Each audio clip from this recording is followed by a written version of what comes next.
एक बार फिर आपके सामने जीव विज्ञान का एक शीर्षक लेकर उपस्थित हुआ हूँ। हमारी आज की कक्षा का शीर्षक है गैसीय विनिमय मीन्स गैसियस एक्सचेंज। मनुष्य के जो फेफड़े होते हैं उनमें लगभग 60 करोड़ वायु कोष्ठक कूपिकाएं या एल्वोली पाए जाते हैं। वायु कोष्ठक या कूपिकाएं फेफड़ों की सबसे छोटी संरचनात्मक इकाई होती है। जो वायु कोष्ठक होते हैं उनके बाहर रुधिर केशिकाओं का जाल फैला होता है। वायु कोष्ठक और रुधिर केशिकाएं मिलकर श्वसन कला रेस्पिरेटरी मेम्ब्रेन का निर्माण करते हैं, जिनसे होकर गैसें आपस में एक्सचेंज की जा सकती हैं। जो मनुष्य का फेफड़ा होता है उसमें वायुमंडल से जब वायु आती है उस समय फेफड़े के अंदर जो ऑक्सीजन का दाब होता है वह लगभग 100 से 104 mm के पारे के लगभग होता है। वहीं जो बाहर की रुधिर केशिका होती है उसमें ऑक्सीजन का वायु दाब लगभग 40 mmHg पारे के आसपास होता है। और जैसा कि हम जानते हैं अधिक दाब से कम दाब की ओर गैसों का परिवहन होता है, जिस कारण आसानी से फेफड़ों के अंदर से जो ऑक्सीजन होती है वह बाहर की रक्त केशिकाओं में विसरित हो जाती है।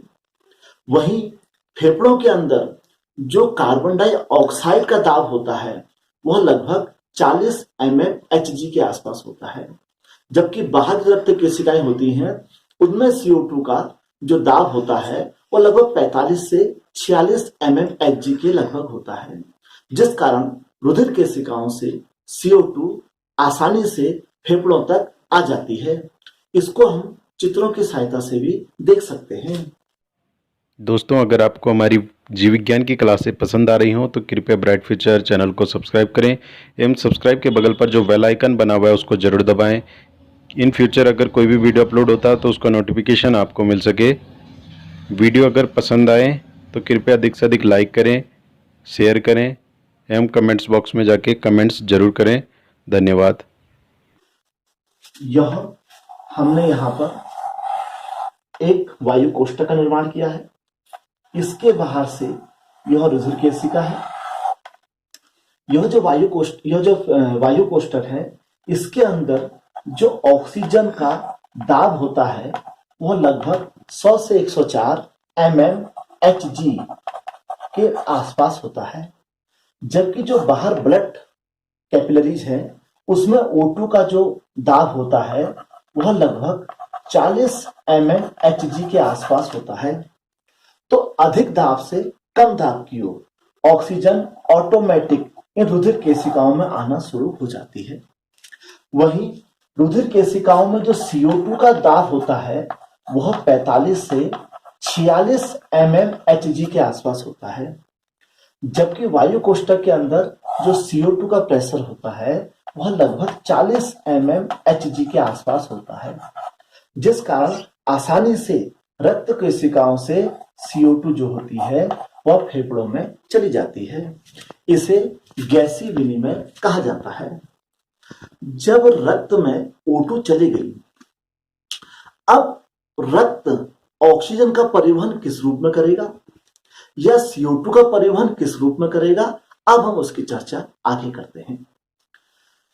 ब्लड में एक प्रोटीन होता है जिसे हीमोग्लोबिन कहते हैं, जो कि हीम और ग्लोबिन दो भागों से मिलकर बना होता है। जो हीमोग्लोबिन होता है वह एक अणु हीमोग्लोबिन का एक समय में ऑक्सीजन के 4 अणुओं के साथ अभिक्रिया कर सकता है। इसलिए जैसे ही ऑक्सीजन रुधिर में जाती है तो हीमोग्लोबिन रुधिर में जो उपस्थित होता है वह ऑक्सीजन के 4 अणुओं के साथ अभिक्रिया कर लेता है और इसको बन जाता है ऑक्सी हीमोग्लोबिन। इसका नाम होता है ऑक्सी हीमोग्लोबिन। यह ऑक्सी हीमोग्लोबिन रक्त के साथ शरीर के विभिन्न ऊतकों से होता हुआ कोशिकाओं तक पहुंचता है। कोशिकाओं में जाकर ऑक्सी हीमोग्लोबिन टूट जाता है, हीमोग्लोबिन अलग हो जाता है और ऑक्सीजन अलग हो जाती है और ऑक्सीजन शरीर की कोशिकाओं को ट्रांसफर कर दी जाती है। यह तो हुआ रुधिर द्वारा ऑक्सीजन का परिवहन। अब हम देखते हैं रुधिर द्वारा कार्बन डाइऑक्साइड का परिवहन। जब शरीर के अंदर ऑक्सीजन पहुंच चुकी होती है कोशिकाओं में, तो वहां भोज्य पदार्थों का श्वसन होता है, दहन होता है, जिससे ऊर्जा निकलती है और अंतिम उत्पाद के रूप में कार्बन डाइऑक्साइड निकलती है। यह कार्बन डाइऑक्साइड रक्त द्वारा ले जाई जाती है। जो मनुष्य के शरीर की कार्बन डाइऑक्साइड होती है वो रक्त के द्वारा लगभग 3 रूपों में जाती है। पहला रूप होता है कार्बोनिक अम्ल के रूप में, दूसरा रूप होता है कार्बोनेट आयन के रूप में, और तीसरा रूप होता है कार्बोक्सी हीमोग्लोबिन के रूप में। इनका अलग अलग प्रतिशत इसमें होता है, जैसा कि हम ब्लैक बोर्ड में देख सकते हैं।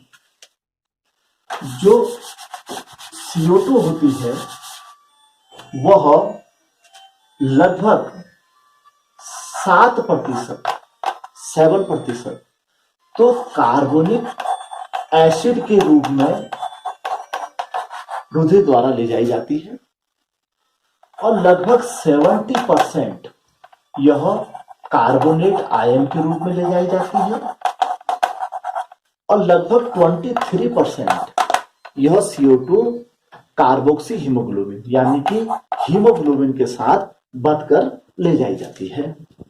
सबसे पहले हम लेके चलते हैं कार्बोनिक एसिड। असल में रुधिर के अंदर जो प्लाज्मा होता है वह प्लाज्मा CO2 को अपने साथ लेकर कार्बोनिक अम्ल में कन्वर्ट कर देता है। इसको हम नंबर 1 डाल देते हैं यहाँ पर। ये प्लाज्मा में होता है। प्लाज्मा में CO2 जाती है, वहां उपस्थित जल से यह अभिक्रिया कर लेती है, और जल से अभिक्रिया करके यह H2CO3 यानी कि जिसे कार्बोनिक अम्ल कहते हैं उस रूप में कन्वर्ट हो जाती है। नंबर 2, दूसरे प्रकार से CO2 रुधिर में जाती है और कार्बोनेट आयन के रूप में जाती है। इसमें क्या होता है, यह CO2 H2O के साथ अभिक्रिया करके पहले तो कार्बोनिक अम्ल बना लेती है, और यह कार्बोनिक अम्ल फिर टूट जाता है और यह बन जाता है H आयन, और बाइकार्बोनेट आयन में टूट जाता है। अब प्रश्न यह उठता है कि यह कार्बोनिक अम्ल तो प्लाज्मा में भी बना था, तो फिर वहां बाइकार्बोनेट आयन क्यों नहीं बने? तो इसका उत्तर यह है कि रुधिर में कार्बोनिक अम्ल को बाइकार्बोनेट आयन में तोड़ने के लिए एनहाइड्रेज एंजाइम उपस्थित होता है।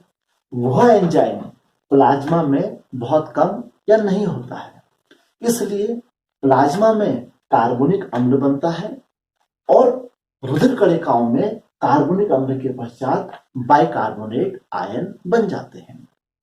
इसके पश्चात क्या होता है, यह जो बाइकार्बोनेट आयन है यह प्लाज्मा की ओर शिफ्ट भी किए जा सकते हैं। जैसे हम यदि यहाँ पर रुधिर कणिकाएं लिख देते हैं और यहाँ पर प्लाज्मा लिख देते हैं,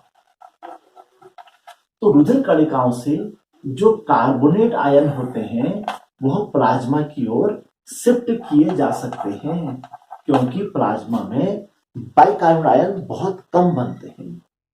जब बाइकार्बोनेट आयन रुधिर कणिकाओं से प्लाज्मा की ओर जाते हैं तो पीएच वैल्यू को बैलेंस करने के लिए प्लाज्मा से उतने ही क्लोराइड आयन आरबीसी में आ जाते हैं। इस घटना को क्लोराइड शिफ्ट या हैमबर्गर फिनोमिनन कहा जाता है। जब यह कार्बोनेट आयन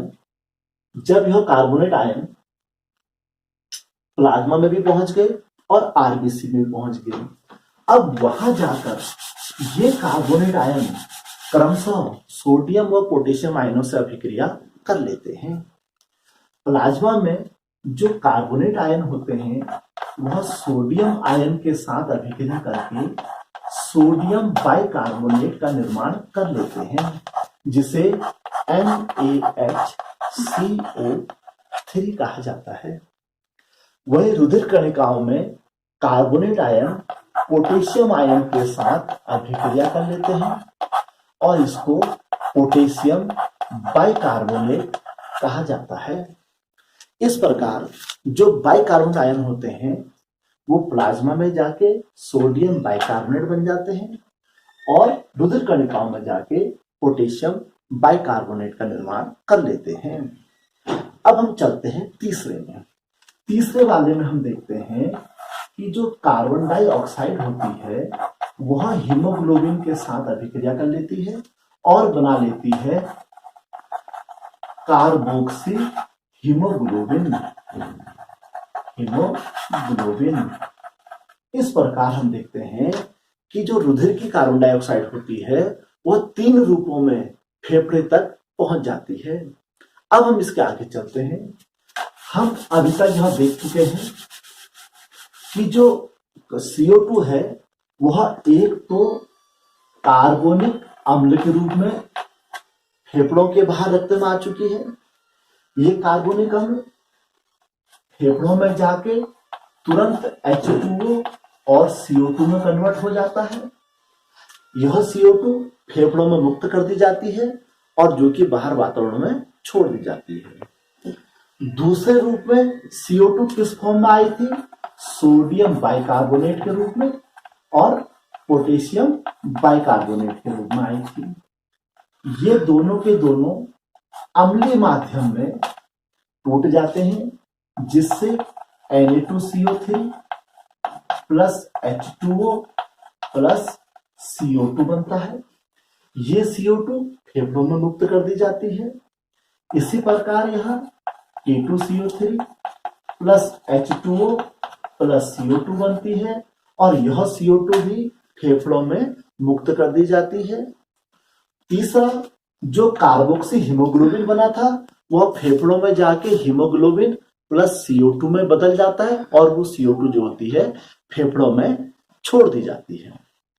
यहाँ पर हमारा एक बड़ा महत्वपूर्ण टॉपिक आता है जिसका नाम है हेल्डेन प्रभाव। हेल्डेन प्रभाव का मतलब यह है कि जब फेफड़ों के बाहर रक्त केशिकाओं में कार्बन डाइऑक्साइड वाला रुधिर आता है तो कार्बन डाइऑक्साइड ज्यादा कब बनती है?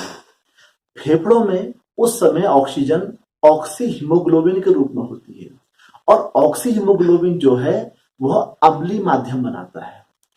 फेफड़ों में ऑक्सी हीमोग्लोबिन जब अम्लीय माध्यम बनाता है तो उससे क्या होता है कि जो कार्बन डाइऑक्साइड रुधिर द्वारा आई थी उसमें जो कार्बोनेट आयन उपस्थित होते हैं वह अम्ल के H आयन से अभिक्रिया करके कार्बोनिक अम्ल बना लेते हैं, क्योंकि इस समय हमारी बहुत सारी carbon dioxide carbonate bicarbonate ion के रूप में है। जैसी ऑक्सी हीमोग्लोबिन होती है तो हमको वहां पर H आयन यानी कि अम्ल प्राप्त हो जाता है। बाइकार्बोनेट आयन H आयन से रिएक्शन करके कार्बोनिक अम्ल बना लेते हैं और यह कार्बोनिक अम्ल तुरंत टूट जाता है वापस, ठीक है नहीं, और यह क्या करता है, हम CO2 को मुक्त कर देता है। इस परिघटना को हम कहते हैं हेल्डेन इफेक्ट, जिस अर्थात अम्ल की उपस्थिति में फेफड़ों में कार्बन डाइऑक्साइड जो होती है